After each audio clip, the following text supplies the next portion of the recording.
మా మా దోస్తు ఒకడు మంచిగానే వాడు నిన్న నుంచి బాధపడుతుండు. ఎందుకంటే ఒక్కటే ఫోన్ చేసి అడుగుతున్నాడు, ఏంది ఏం చేస్తా, నాకు నేను పెళ్ళాన్ని ఇష్టపెడతా, ఇక ఇష్టపెట్టదలుచుకున్నాను అంటుడు. అమ్మ, పెళ్ళాన్ని ఇష్టపెడతావురా నాయన, ఎందుకు, ఏం బాధ వచ్చింది నీకు చెప్తాడు ఆయన అంటే, ఇక వాడు వానికి ఇద్దరు ఆడపిల్లలు, ఇద్దరు మగపిల్లలు ఉన్నారు. ఇక ఎందుకు ఇష్టపెడుతున్నావురా నాయన, అంత మంచిగా ఇష్టపడి పెళ్లి చేసుకుంటుంది, మరి ఎట్లా అయ్యమ్మ వద్దన్నాని పెళ్లి చేసుకుంటాడు దగ్గరుండి, మరి పెళ్లి చేసుకొని ఆ పిల్లల్ని కూడా ఈడ చూసుకున్నాడు. అప్పుడు చూసుకొని పెళ్లి చేసుకుంటూ మంచిగా పిల్లలు కాన్నాడు, అన్నీ అయిపోయినాయి. ఆయనకి ఇప్పుడు ఇష్టపెట్టాలని అంటాడు. మరి ఏమనాలి, ఇప్పుడు కూడా వాళ్ళ పిల్లలు ఎంత అనుకుంటారు, ఒక్కొక్కరు ఇక 20 ఏళ్ళు ఉన్నారు, 16 ఏళ్ళు, 18 ఏళ్ళు, 20 ఏళ్ళు ఇట్లా ఉన్నారు. ఇక ఇష్టపెట్టాలని ఆయన కోరిక అంట. మరి ఇష్టపెట్టాలని ఏ కోరికరా ఆయన, వద్దురా ఆయన ఉంచుకోవాలంటే, లే నేను ఏగలేనురా నాయన, ఈ నా వల్ల కాదు, సంసారం ఇట్లా ఉంటుంది అనుకోలే అన్నాడు. మరి ఎట్లుంటుంది అనుకున్నావు అయ్యా, మొత్తం ఏం లేదు, పెళ్లి చేసుకున్నావు అంటే ఇక వాళ్ళదే ముచ్చట ఉంటుంది. ఎప్పుడైనా పెళ్లి చేసుకున్నావు అంటే కథమే. ఇక నువ్వు అన్నీ నేను చెప్తే ఏమన్నావు రాయ అంటే, నువ్వు చెప్పినావు కరెక్టే, కానీ ఇక అప్పుడు అర్థం కాలేదు, ఇప్పుడు ఇష్టపెట్టాలనుకుంటున్నా అన్నాడు. వద్దు ఇష్టపెట్టకు, ఇక తప్పదని అనుకో, ఎందుకంటే ఇప్పుడు ఇష్టపెడితే బాగుండదు, ఆ పిల్లలు నీ వల్లనే కలిగిరు కదా అంటే, ఎందుకు నీకు డౌటా అన్నాడు.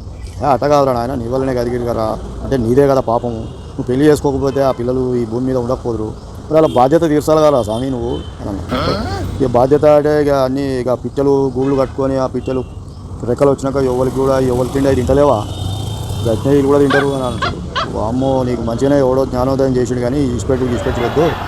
ఇక నీకు అంతా ఇదైతే ఓ పని చేయరా నాయన, ఇక నువ్వు మంచిగా వాళ్ళకు తొందరగా పెళ్ళిళ్ళు చేసేసాయి, వరుసగా పెళ్ళిళ్ళు చేసి మంచిగా పక్కకు ఉండాలనుకుంటే ఉండు, పెళ్ళిళ్ళు చేసేయి. నీ భార్యకు ఆ కోడళ్ళను లేకపోతే అల్లులను అందరూ అయినాక నీ భార్యను మంచిగా చూసుకోమని ఒప్పచెప్పి ఇక ఏం చేయాలంటే అని ఓ సలహా ఇచ్చిన.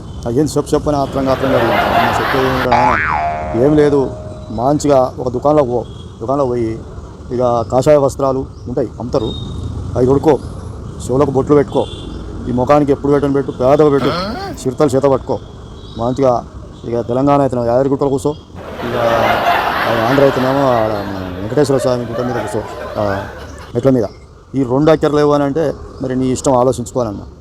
మంచిగానే చెప్పినావు, కానీ నేను ఈ పెళ్ళిళ్ళు అవి చేసేసరికి ఇక నేను బొచ్చడు సంపాదించాలి, బొచ్చడంత పని చేయాలి, నేనెందుకు వామ్మ పొరపాటు పెళ్లి చేసుకున్నా. కానీ నువ్వు మంచిగా ఐడియా చెప్పినావు, అప్పుడు పోడు కాదు, నేను ఈ సన్యాసులకు ఇప్పుడే పోతా అని చెప్పి పోయిండాడు.